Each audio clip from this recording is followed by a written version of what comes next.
और मैंने जब अपना कैरियर शुरू किया था 1989 में बहैसियत जर्नलिस्ट में, प्रिंट में था, तो मेरी पहली हेडलाइन खबर थी। और मेरे ऑफिस के लोगों ने कहा, पुष्पिन तुमने इसको चेक कर लिया? मैंने कहा चेक नहीं किया, मेरे पड़ोस में रहते हैं। प्रोफेसर साहब, नाम मत पूछिएगा, ये थोड़ा सा उनका बेटा हमारा दोस्त है।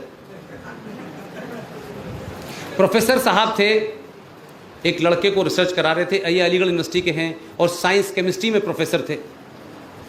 और दूसरी बात बता दूं मैं, जमात इस्लामी के थे। तो जमात इस्लामी वालों के पास तो अल्लाह ज़्यादा पास होता है ना, बाकियों के पास तो होता नहीं है, क्योंकि उनके पास परमिट मिला होता है उन्हें, तो वो जल्दी बात कर लेते हैं। हमारी बात तो होती नहीं, आपकी बात तो होगी नहीं। उन्होंने अपने रिसर्च स्कॉलर, हम जब यूनिवर्सिटी में थे तो हम देखते थे रिसर्च स्कॉलर बेचारा एक ही काम करता है कि जब उसका सुपरवाइजर सुबह घर से चलता है तो उसकी साइकिल निकाल के बाहर खड़ी कर देता है। हमारे दौर में तो यही होता था, शायद बदल गया हो। और जब वो यूनिवर्सिटी में अपने डिपार्टमेंट पहुंचता था तो साइकिल ले लेता था, वो अपनी पैर हटाते थे और फिर साइकिल जाके स्टैंड पे खड़ी कर देता था। मैं कहा ये रिसर्च अच्छी है।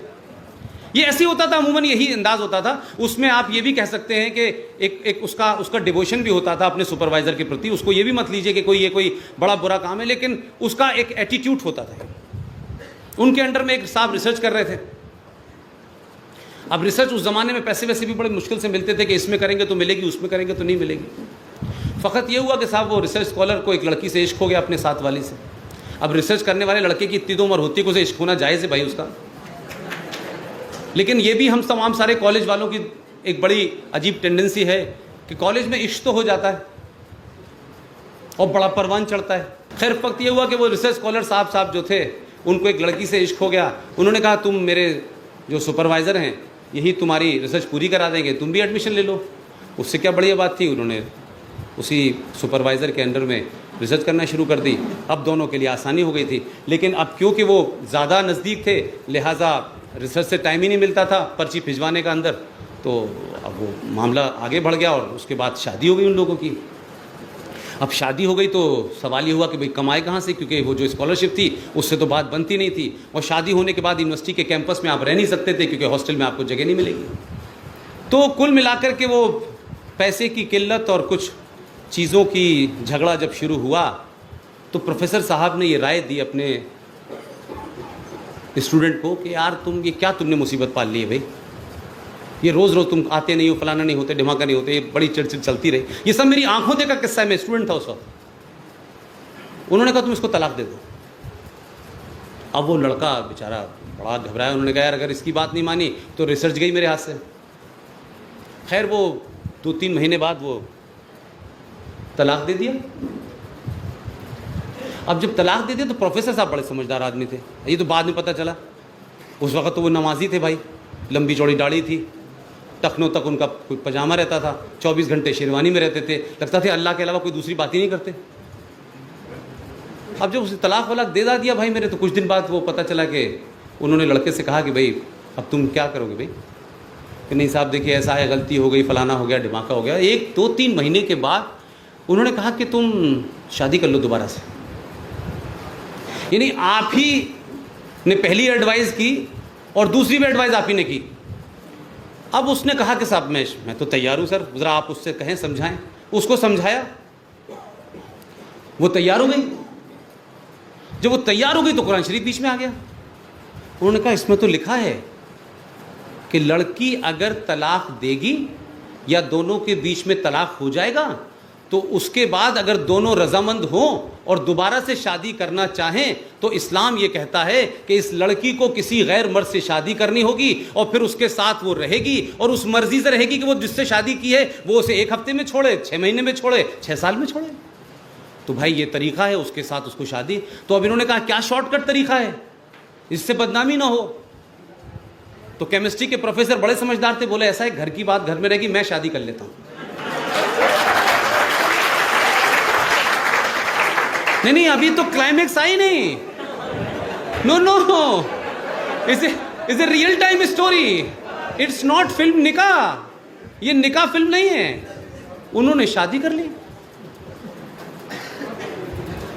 अब वो लड़का के छोड़ दो इसको, बोले नहीं छोड़ूंगा।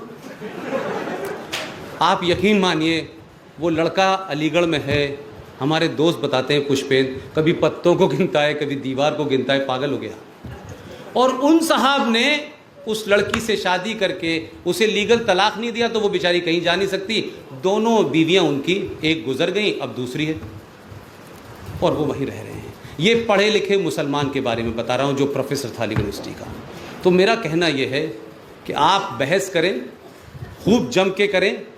अगर इस देश में रामायण सीरियल का स्क्रिप्ट राही मासूम रज़ा लिख सकते हैं और रामायण को और महाभारत को घर घर पहुंचाकर एक एवरेज, मैं भी उसी का मारा हुआ हूँ। उसी रामायण जो सीरियल था उसी से मुझे पता चला कि भीम कौन थे और भगवान राम कौन थे। मुझे नहीं पता था क्योंकि वहाँ तो था ही नहीं। हमारे घर से मस्जिद की दीवार लगी हुई थी और हमारी माँ अक्सर कहती थी कि तुम कहाँ भाग जाते हो, मैं जाके नमाज़ पढ़ने भाग जाता था जैसे ही टाइम होता था। तो हमारी ज़िंदगी तो वो गुजरी। लेकिन कुल मिलाकर के जो बात मैं कहना चाहता हूँ कि आप डिबेट करें, लेकिन ये नहीं हो सकता कि हनुमान जी भी पर्वत कहाँ से लाए थे। यार क्या बकवास कर रहे हो यार, इसको ऐसे होता है कोई एक बंदर पर्वत उठा के ले आएगा। ये तो लोग बड़ी सफाई से कहते हैं, लेकिन ये नहीं पूछा किसी ने कि अतातुर पहाड़ी पे मूसा क्या करने जाते थे। वो कहते थे मैं अल्लाह मियाँ से बात करने जा रहा हूँ। अल्लाह मियाँ से बात करने के लिए हजरत मूसा अतातुर पहाड़ी पे जाते थे और वापस आते थे। मेरे इस्लामिक स्टडीज़ के प्रोफेसर एमेरिटस अभी जीवित हैं, मैं उनसे पढ़ के आया हूँ। उन्होंने कहा पुष्पेंद्र, मूसा ने कहा कि 280 बार नमाज का हुक्म हुआ है। वो आए अपनी रियासत में आके बताने लगे कि अल्लाह ने फरमाया कि 280 बार नमाज पढ़नी है। तो लोगों ने कहा कि कैसे पढ़ेंगे, अगर हम सुबह नमाज में चले गए तो 280 बार का मतलब है हम उठ ही नहीं पाएंगे, सजदे में ही रहेंगे हम। तो उनका अल्लाह से सिफारिश कीजिए कुछ कम कर दें। तो फिर मूसा जाते थे। तो अब अगर मैं उसको ह्यूमर में ये कह दूं कि उस वक्त भी मूसा साहब बगैर मोबाइल के बात कर रहे थे। अब मूसा साहब बात कर रहे थे, मूसा साहब अपनी आके कहानी सुना देते थे और फिर कहा करते करते वो 5 वक्त की नमाज रह गई।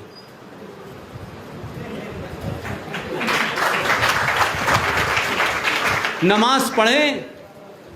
और हिंदुस्तान में नमाज का मतलब जानते हैं आप क्या होता है?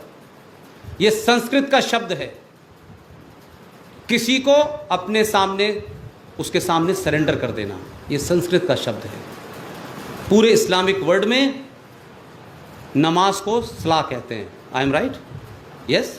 लेकिन हिंदुस्तान के मुसलमानों को इस देश की संस्कृति में शक्कर और चीनी की तरह घोलने के बाद भी जब लोग ये कहते हैं कि अब 7 नहीं हम 17 करोड़ हो गए, अब अलग मुल्क बन जाना चाहिए, तो इस हिंदुस्तान के हिंदुओं को गुस्सा आना चाहिए, नहीं आना चाहिए? इस गुस्से का कोई इलाज है कि नहीं है?